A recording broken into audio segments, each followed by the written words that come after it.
नमस्कार बच्चों। आज हम प्रथम वर्ष कला हिंदी साहित्य के बच्चों के लिए प्रथम प्रश्न पत्र से संबंधित जो पुस्तक है प्राचीन काव्य, उसके कवि सूरदास के बारे में पढ़ेंगे। सूरदास के पद हमने वात्सल्य वर्णन और गोपी प्रेम पहले पढ़ चुके हैं।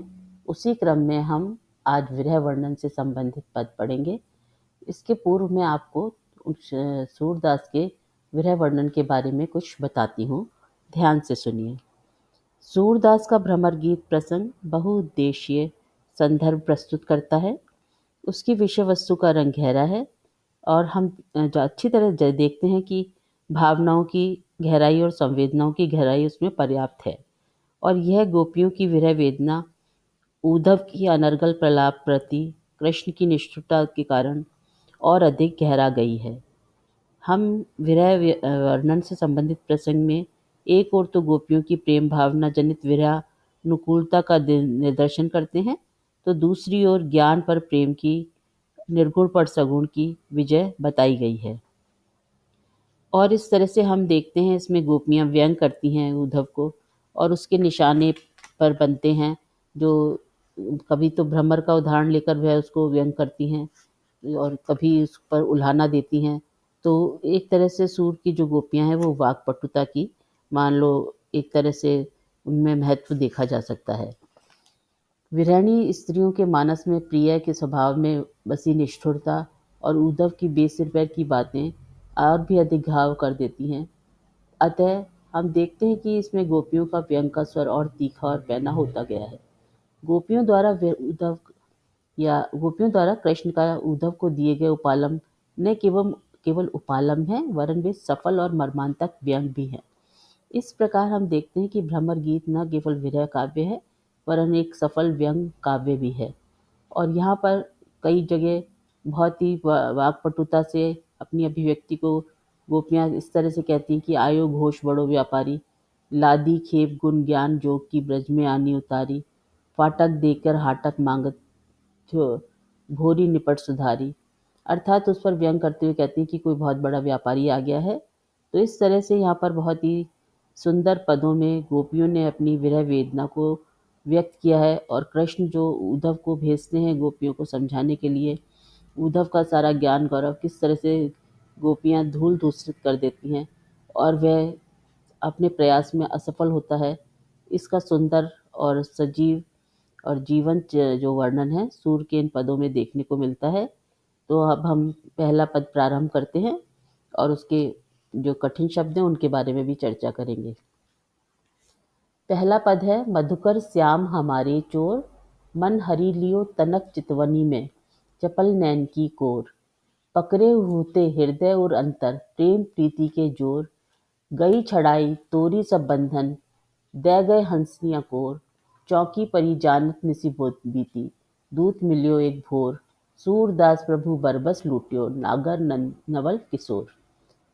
पंक्तियाँ अपने आप में भाव को अभिव्यक्त करने में सक्षम है और सरल शब्दावली का प्रयोग किया गया है। फिर भी जो कठिन शब्द हैं वो आपके सामने प्रस्तुत हैं। चपल का अर्थ है चंचल, कोर और अर्थात जो पूरा शब्द है इसमें अंकोर, वो है लालच, निसी का अर्थ है रात्रि। तो इस तरह से हम अपने भावार्थ को करते हुए आपके सामने प्रस्तुत करते हैं कि गोपियाँ किस तरह से कृष्ण को उपालंब देकर कहती हैं कि मधुकर श्याम हमारे चोर। भ्रमर को एक तरह से निशाना बनाते हुए कहती हैं कि श्री कृष्ण तो हमारे चोर हैं, अर्थात उन्होंने हमारे मन को, हमारे हृदय को चुरा लिया है। मन हरि लियो तनिक चितवनी में, और मन को कैसे वशीभूत कर लिया, जरा सा अपनी चंचल चितवनी से हमारी ओर निहारा और हमारे मन को हमसे पृथक कर दिया। और इस तरह अपने नेत्रों की कोरों से जो चंचल थे उस पर एक दृष्टि डालकर हमारे हृदय को अपने वश में कर ले गए। पकड़े होते हृदय और अंतर, प्रेम प्रीति के जोर। हम अपने इस हृदय को प्रेम प्रीति के जोर पर अब तक बांधे हुए थे, पर श्री कृष्ण अपने एक चपल चितवन से हमारा हृदय हमसे अलग कर लिया और उस पर अपना वश कर लिया। गए छड़ जाई तोरी सब बंधन, और अब अचानक हम सारे बंधनों को तोड़कर, सारे रिश्ते नाते तोड़कर अचानक हमारे हमसे सारे संबंधों को अलग कर, हंसकर, लालच देकर अचानक चले गए। इस तरह हम आहत हैं और दुख से दग्ध हो रहे हैं। चौंकी पड़ी जानत निसी बीती। और अपनी मन स्थिति की अवस्था या मन स्थिति का वर्णन करते हुए गोपियाँ कहती हैं, चौंकी पड़ी, चौंक जाते हैं जानत, ये जानकर कि रात्रि बीत गई है। और पर शाम सुबह हुई तो देखा कि जो दूत के रूप में श्री कृष्ण ने अपना संदेशवाहक भेजा था, स्वयं नहीं आए, एक दूत को भेजा था। सूरदास कहते हैं, प्रभु बरबस लूटियो। गोपियों की मनोव्यथा को, मनोभावों को व्यक्त करते हुए कहते हैं, बरबस अचानक सब कुछ लूट गए। नागर नंद किशोर, चतुर जो किशोर हैं, श्री कृष्ण हैं, वह जो हमारे मन को अचानक ही लूट कर ले गए और हमें इस बात का आभास भी नहीं हुआ। इस तरह गोपियाँ अपनी विरह व्यथा का वर्णन करती हुई इस पद में अपने मनोभावों को और मनोव्यथा को व्यक्त करती हैं, जो अत्यंत ही सहज और सरल शब्दों में की गई है और संवेदनाओं से युक्त है। अब हम दूसरे पद के बारे में बात करते हैं। दूसरा पद है, मैं सस्वर वाचन करती हूँ, आप ध्यान से देखिएगा और सुनिए। बिनु गोपाल बैरिन भई कुंजे, तब वे लता लगती अति शीतल। अब भई विषम ज्वाल की पुंजे, वृथा बहती जमुना, खग बोलत, वृथा कमल फूलनी अली गूंजे।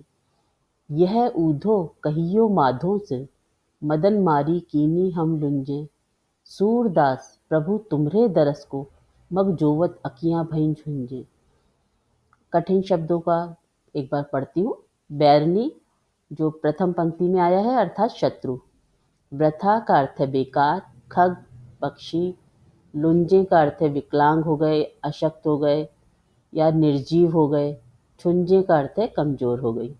अब अपनी विरह व्यथा को गोपियाँ पुनः व्यक्त करती हुई कहती हैं, इसको सुनने से किसी भी सहृदय के मन में उनके प्रति सद्भावना जाग जाएगी।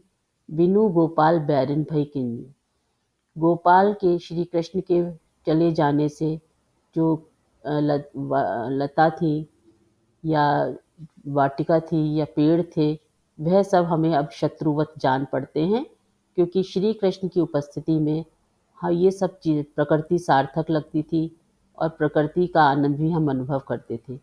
पर श्री कृष्ण के वियोग में सब चीज़ व्यर्थ जान पड़ती है। तब वह लता लगती अति शीतल। श्री कृष्ण की उपस्थिति में यही वृक्ष लता हमारे मन को, हमारे तन को शीतलता प्रदान करती थी, पर वियोग की इस अवस्था में अब ये है एकदम ज्वाला की पुंजों के समान हमें दग्ध कर रही हैं या जलन उत्पन्न कर रही हैं। तो वियोग का एक जो वर्णन है, उसमें जो स्थिति है उसका सुंदर वर्णन यहाँ पर सूरदास ने किया है। इसी क्रम में जैसे कि लता और जो कुंज हैं ये सब व्यर्थ हो गए हैं, उनका वह सब निरर्थक जान पड़ते हैं। अतः गोपियों को जो यमुना है उसका बहना भी व्यर्थ और निस्सार लग रहा है। उसकी सार्थकता वह तभी समझती थी जब कृष्ण यमुना किनारे होते थे उनके साथ में। खग का बोलना भी उनको रुचिकर नहीं लग रहा है। वृथा कमल फूलनी, और कमल का खिलना, उस पर भंवरे का गुंजन करना, सब कुछ निरर्थक जान पड़ता है। अर्थात पूरी जो प्रकृति है यहाँ पर उनको कष्ट दे रही है श्री कृष्ण की उपस्थिति के अभाव में। यह उद्धव कहियो माधो से, अपना संदेश उद्धव को देते हुए कहती हैं कि हे उद्धव, तुम यहाँ आए हो तो हमारी एक संदेश श्री कृष्ण तक पहुँचा देना। मदन मारी कीनी हम लुंजे, श्री कृष्ण के अभाव में कामदेव ने हम पर प्रहार किया है और हम तो मानो असहाय हो गई हैं, अपंग हो गई हैं या अपने आप को निशक्त अनुभव करती हैं। सूरदास प्रभु तुमरे दरस को, अंत में स्पष्ट रूप से अपने मन के उद्गार व्यक्त करती हुई कहती हैं कि हम तो श्री कृष्ण के दर्शन पाने के लिए रास्ता यानी मग मतलब राह, जोवत का अर्थ है देख रही हैं, अखियाँ भई छुंजे, और हमारी दशा या हम दुर्दशा का तो क्या कहना, हमारे नेत्र की ज्योति अनवरत श्री कृष्ण के लौट आने का, उनके दर्शन करने की राह देखते देखते हमारी नेत्र ज्योति भी कमजोर हो गई है। इस तरह गोपियों ने अपनी विरह व्यथा का वर्णन करते हुए कहा है कि श्री कृष्ण के अभाव में, उनके वियोग में प्रकृति का कोई सा भी रूप है, वो उनको दुख और कष्ट पहुंचा रहा है। और किसी का बहना, फूलों का खिलना, कमल पर भंवरे का गूंजना, पक्षियों का बोलना, नदी का बहना, सब कुछ निरर्थक और निस्सार जान पड़ता है। अतः यहाँ पर विरह व्यथा का सुंदर वर्णन किया है। इसी क्रम में हम तीसरा पद भी आपके सामने रखते हैं और उसका वाचन कर रही हूँ मैं। हमारे हरि हारिल की लकड़ी, मन क्रम वचन नंदन नंदुर, यह दृढ़ करी पकड़ी। जागत सोवत स्वप्न दिवस निसी, कहने कहना जकरी। सुनत जोग लागत है ऐसो, ज्यों करो ककरी। सूतो व्याधि हमको ले आए, देखी सुना न करी। यह तो सूर नितहि ले सौंपो, जिनके मन चकरी। कठिन शब्द है। हारिल पहली पंक्ति में जो आया है वह उसका अर्थ है पक्षी, और लकड़ी का अर्थ है लकड़ी। पकड़ी का अर्थ है पकड़ना। करऊ यानी कड़वी। व्याधि अर्थात रोग। और चक्री का अर्थ है भ्रमित या अस्थिर मन। तो श्री कृष्ण के प्रति समर्पण, निष्ठा और अपने प्रेम को व्यक्त करती हुई गोपियाँ कहती हैं, हमारे हरि हारिल की लकड़ी।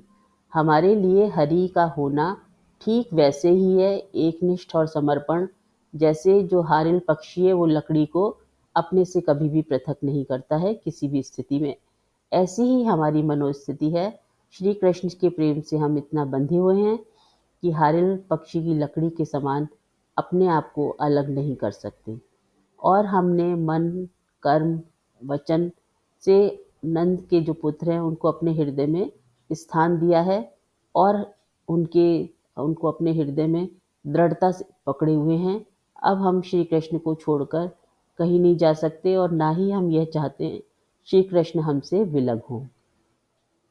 हमारी मनोदशा तो कुछ इस तरह से है कि हरि के अलावा हमें कुछ नहीं दिखाई देता है। अनवरत हम उनके आने का मार्ग देखते रहते हैं। उसी क्रम में गोपियाँ कहती हैं, जागते हुए, सोते हुए, स्वप्न में, दिन में, रात में हम हमेशा अनवरत अपने मुँह से कहना कहना का प्रलाप मानो करते रहते हैं। इसके अलावा हमें कुछ और सुझाई नहीं देता है। सुनत जोग लागत है ऐसो, ज्यों करो ककरी। उद्धव ने श्री कृष्ण का संदेश देने के माध्यम से उनसे ये कहा कि तुम श्री कृष्ण के प्रेम को छोड़कर योग साधना में लग जाओ, और उनको योग के प्रति लाभ भी बताने की चेष्टा की। तो गोपियाँ कहती हैं कि तुम्हारे मुंह से जोग की बातें सुनकर ऐसा लगता है जैसे मुंह में कड़वी ककड़ी आ गई हो, अर्थात हम उसको स्वीकार करने में असमर्थ हैं। सूतो व्याधि हमको ले आए, देखी सुनी न करी। उपालंब देती हुई कहती हैं, उलाहना देती हुई कहती हैं, ये कौन सा रोग हमको हमारे लिए लेकर आए हो। हमने तो इससे पहले योग का नाम ना तो सुना था और ना ही उसके बारे में कोई हमें जानकारी या ज्ञान है। यह तो सूर नितहि ले सौंपो, जिनके मन चक्री। और अंत में गोपियाँ उद्धव से उसका योग उसे सौंपते हुए कहती हैं, तुम ये अपना योग का ज्ञान उसको ले जाकर सौंपो, बिल्कुल हमें इसमें कोई दो राय नहीं है। जिनका मन चक्री है अर्थात भ्रमित है, अस्थिर है, बार बार कहीं का ना कहीं दौड़ता रहता है, पर हमारे स्थिर मन में तो श्री कृष्ण ने अपना निवास स्थान बना लिया है। वह हमें कहीं नहीं जा सकते, ना हम उन्हें छोड़कर। और हारिल पक्षी का उदाहरण देते हुए अपना एक श्री कृष्ण के प्रेम के प्रति एक निष्ठा, समर्पण को व्यक्त करते हुए अब गोपियों ने विरह वर्णन की या कृष्ण के वियोग की में अपनी मनोदशा का सुंदर चित्रण किया है। तो बच्चों, आज हम ये 3 पद करेंगे। अगले व्याख्यान में आगे के विरह वर्णन से संबंधित पद पढ़ेंगे। तब तक आप इसको ध्यान से देखो और समझो। धन्यवाद।